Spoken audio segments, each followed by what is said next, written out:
Today on Call for Two, a quick spoiler-free review of The Case of the Crypto Killer. Is this the point-and-click police procedural game you've been looking for? Let's find out. The Case of the Crypto Killer. This is a card-based mystery adventure puzzle game.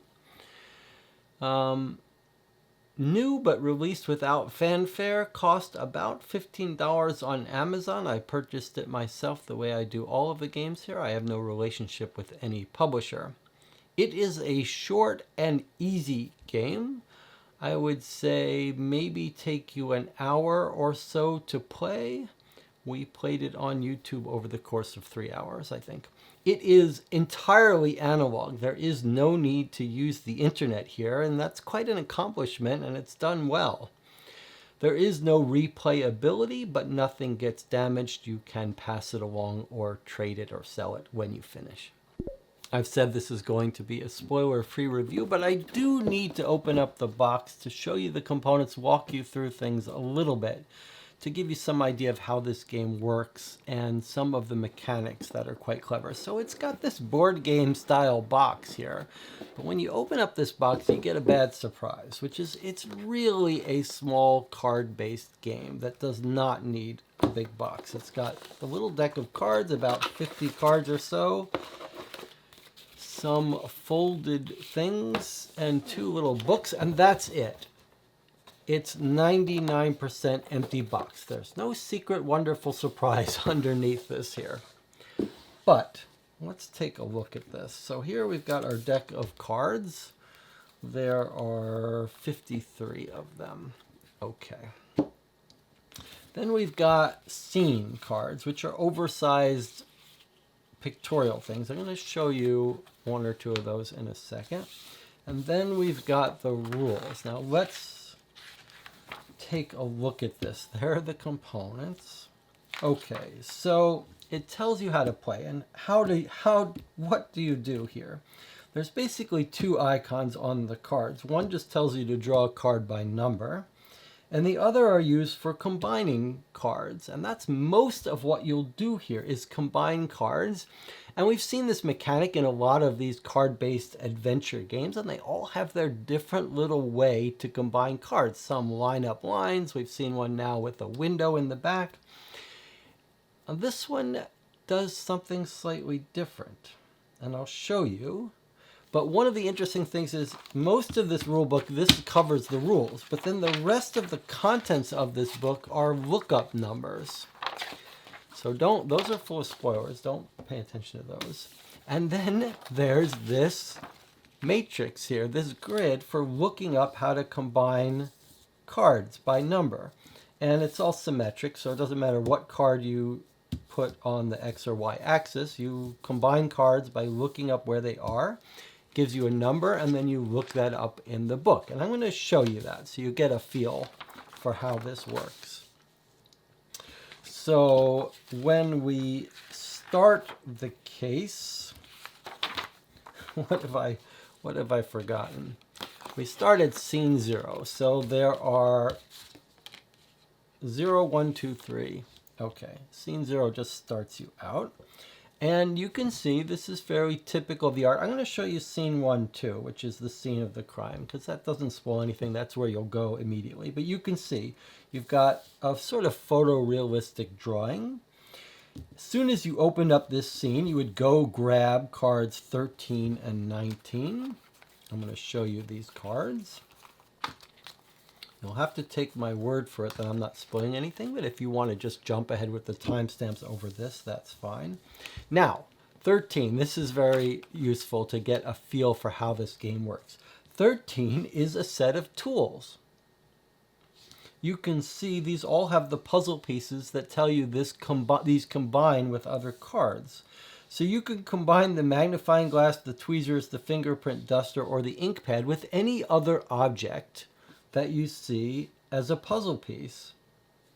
Also wants us to grab card 19, which just advances the story a little bit. Report of a body found at the Prospect Street, and then here's the destination 21. So just as an example, the first thing you'll probably do is drive to this destination. But you could do other things. If you wanted to fingerprint your laptop, you would combine 2 with 18. And you would look that up in the reference chart and see what to draw. But we're going to actually do this one here. We're going to drive to this destination. So I'm going to combine 6 with 21 in the chart here. 6, 21, which tells me entry 303. So I don't draw card 303. I look up 303 in this booklet. And this booklet tells me for 303, draw card 29 and take scene 1. So if I draw card 29, it advances the story a little bit. It says you drive to the crime scene, tells us a little bit about the story, and we get this crime scene. Now this is basically how the game works, but I wanted to show you this so you get a feel for the photorealistic nature of this game. It's a little unusual. It's not often that we get a game like this. And you can see this now tells you to draw card 7, which looks like the gun, draw card 10, the body, and a bunch of other things you can interact with. And as you interact with things, more objects and cards might come out.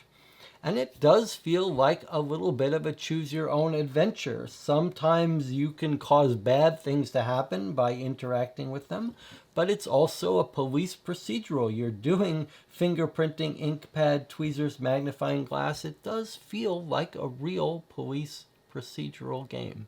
Let's talk about some of the pros here. I mean, it is in a different style than we're used to. That alone is enough of a novelty to make it enjoyable. It is fun, breezy. It moves along quickly. There are occasional puzzles, both puzzles in terms of figuring stuff out, but also puzzly nature of what to interact with what. Some of the things are multiple steps. The objects change as you interact with them. It's well done. It's clever. It's nice that it's entirely analog. In fact, I haven't talked yet about the way the game ends, but it's actually quite clever.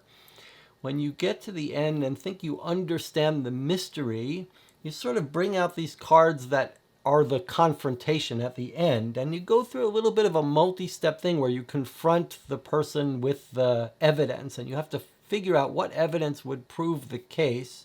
That's a little bit of a multi-step thing, and it almost feels like a video game. It's again done with real photos of a real person and whatever, but it feels like a little computer mini text adventure, not text adventure, a mini point and click adventure, but in totally analog card form. It's easy to look things up on that chart in the booklet. It all proceeds very smoothly and breezily. And it is fun to mechanically interact with these things. The photos have enough detail that you looking at them, looking for little clues that you might spot in the photos. It's actually done very well. It's nice to have these nice, big, large pictures. The pacing works well. It does feel like an act. It's small, it's short. It's a short experience, but it is done well. And as I said, the ending is particularly satisfying. As far as cons, really mechanically, there are no negatives to complain about here. There's lots of ways to interact with things. There's no time limit. There's no tension, so to speak. You can't really cause things to go off the rails here. The only problem here is that this is a short, easy game. For those of you who are experienced, I'm not sure it's going to pose much of a challenge. Maybe a little bit, maybe once or twice, but really fairly straightforward. That's the only knock against it. Even though you do see a dead body here with the blood, there's very little other gore or danger or violence here. So I do think this would be suitable for a younger audience, except for this dead body here. So final rating for me, this is a little tricky. As a system, if they took all of this vibe, mechanic, theme, art, system mechanics, and they made a longer, deeper, richer, harder game, this could get a very high rating for me. As it is, though, because it was so easy, it doesn't really scratch much of an itch for me, so maybe a 7 out of 10 as an experience for an experienced player. But if you're a novice in these kinds of games and you're doing this solo, I think you could have a more positive, more enjoyable experience. Selling for about $15-20 now. I think this is the kind of game that frequently gets deep discounted on sale. If you can pick it up cheap on sale, then I think it's probably worth picking up. I'm not sure we're going to see another follow-up to this game, but I'd like to. I'd like to see a harder thing. I think putting it in this big a box is sort of obscene, and I hope they change their ways with that. But if you're looking for a police procedural point-and-click adventure in a totally analog form, this might scratch that itch. Let me know what you think, and I'll see you in the next video.